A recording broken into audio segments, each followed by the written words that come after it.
दृश्य 6 समाज और संस्कार की दीवार।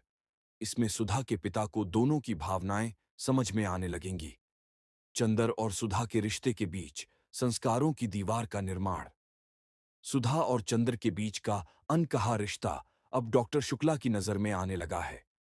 वह एक पिता हैं, सुधा के भविष्य को लेकर चिंतित, और एक गुरु भी, जो अपने शिष्य से आदर्श की अपेक्षा रखते हैं।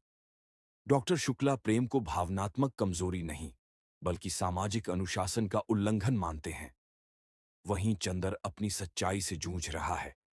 उसे सुधा से दूर जाने का आदेश मिलता है, और वह बिना विरोध किए इसे स्वीकार कर लेता है।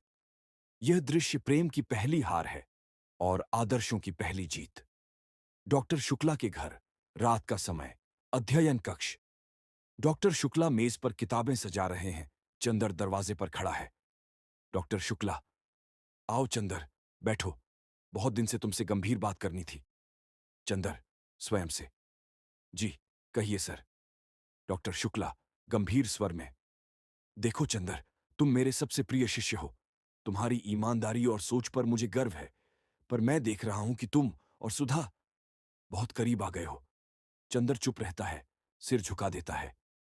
डॉक्टर शुक्ला, मैं यह नहीं कहता कि तुम गलत हो, पर एक पिता के नाते मैं यह नहीं चाहता कि सुधा का जीवन किसी भ्रम में उलझ जाए।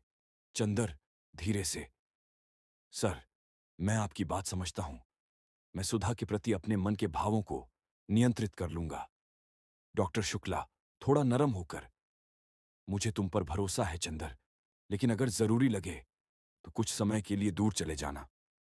चंदर के चेहरे पर हल्का दर्द उभरता है, पर वह मुस्कुराने की कोशिश करता है। चंदर, शायद यही ठीक होगा सर। सुधा कमरे के बाहर खड़ी है, सब सुन रही है। उसकी आंखें भर जाती हैं।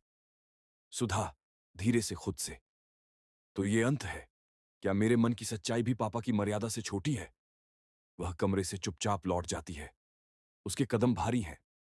बाद में, रात, गंगा किनारा। चंदर अकेला बैठा है, हाथ में पत्र लिए। चंदर, पत्र पढ़ते हुए, प्यारे चंदर, पापा ने मुझे कुछ नहीं कहा, पर मुझे सब पता है। शायद यही ठीक है, पर मेरे अंदर जो खालीपन है, उसका इलाज तुम ही थे। अगर प्रेम गुनाह है, तो मैं इस गुनाह में डूबकर जीना चाहती हूं। वह पत्र मोड़ता है, आंखें नम हो जाती हैं। चंदर, धीरे से, सुधा, मैं तुम्हें पाने की इच्छा छोड़ सकता हूं, पर तुम्हें भूलने की हिम्मत नहीं। अगले दिन, डॉक्टर शुक्ला का घर। चंदर विदा ले रहा है। डॉक्टर शुक्ला, ख्याल रखना बेटा। याद रखो, जीवन में भावनाएं आती जाती हैं, पर सिद्धांत जीवन भर साथ रहते हैं। चंदर, नम्र स्वर में, जी सर, कोशिश करूंगा कि दिल से बड़ा सिद्धांत न बनूं। वह झुककर प्रणाम करता है। सुधा दरवाजे के पीछे से देख रही है, आंखों से आंसू बह रहे हैं। दृश्य धीमे धीमे धुंधला हो जाता है। भावनात्मक अंश। यह दृश्य उस क्षण को दर्शाता है जब चंदर का प्रेम त्याग में बदलता है। वह सुधा से दूर जा रहा है, लेकिन उसकी आत्मा उसी में अटकी है। डॉ शुक्ला की दृष्टि में यह निर्णय सही है, पर कहानी के पाठक जानते हैं, यह प्रेम के देवता का पहला गुनाह है, अपने ही दिल को धोखा देना। दृश्य